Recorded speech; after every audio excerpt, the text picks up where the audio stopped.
Hi everyone, it's Christmas Eve and welcome to a festive episode of Who's He at the Movies. I've got my Christmas jumper on and it's time to sit down to my favourite Christmas movie, 1951's Scrooge.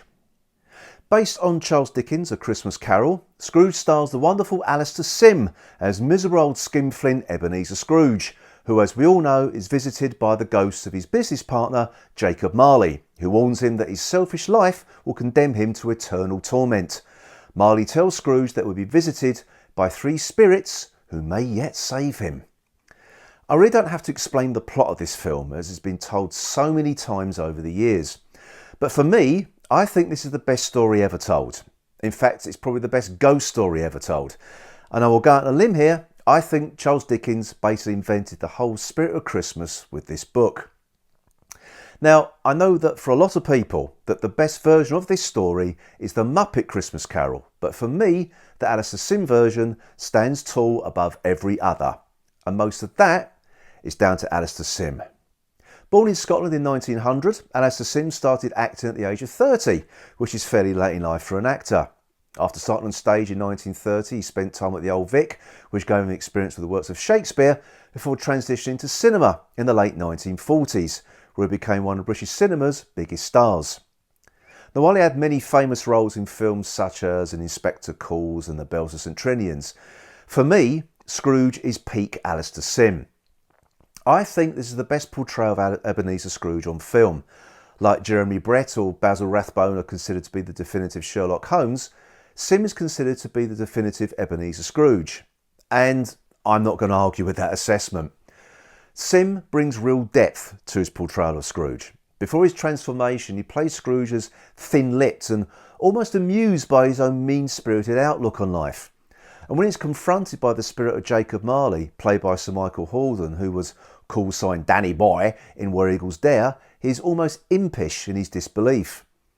And as he is visited by the ghosts of Christmases past, present and yet to come, Sim physically changes and his facial expressions turn from ones of cruelty to sorrow and then joy. And I don't think anyone else can match Sim's transformation into the kind-hearted man he becomes. I just think he's marvellous. Of course, Sim is supported by some great British character actors of the day. Mervyn Johns brings a timid mouse-like demeanour to Bob Cratchit.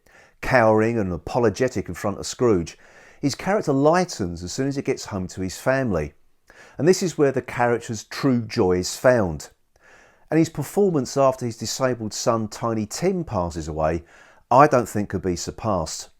Masking his sorrow when telling his family that he has seen the plot where Tim will be buried, before his mask slips and he breaks down, and it always brings a lump to my throat. Also appearing as a young Scrooge during the Christmas Past section is George Cole. Best known on British screens as Arthur Daly in Minder, Cole is very good as he turns from naive clerk to manipulative businessman.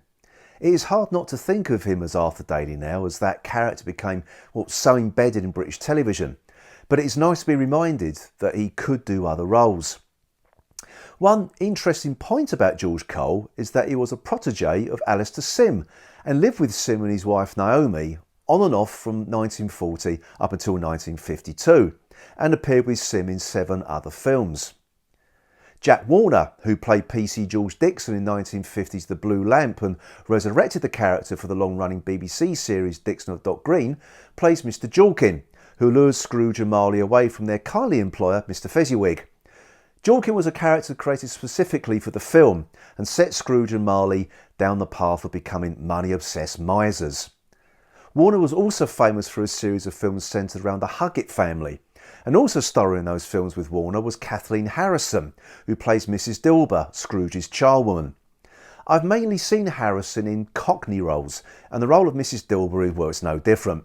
However, I really like Harrison's performance in this film, but I can imagine the broadness of her acting style would put off modern audiences. As they say, it was of its time, but juxtaposed with Sim, I think it really works. There are also some other famous faces from British TV and cinema that pop up in basically blink or you'll miss them roles.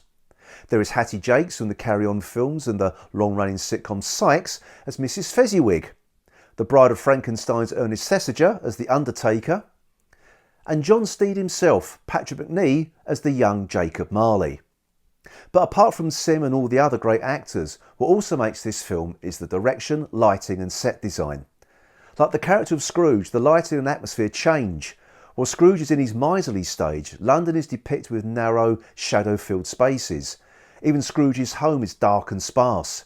He has a very gothic feel, so when Scrooge learns the error of his ways, not only does his character lighten, so does his house and Dickensian London.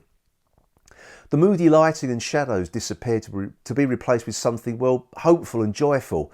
I think it is an extremely effective device, but once again it is Alastair Sim who brings this change to life. When Scrooge wakes up on Christmas morning, the glee that Sim brings to the now redeemed Scrooge is really infectious. I defy anyone not to smile when Sim begins singing and dancing around his room, much to the bemusement of Mrs. Dilber. Can you guess that I bloody love this film? I watch this every year and I'm a bit of a stickler as I only watch the black and white version.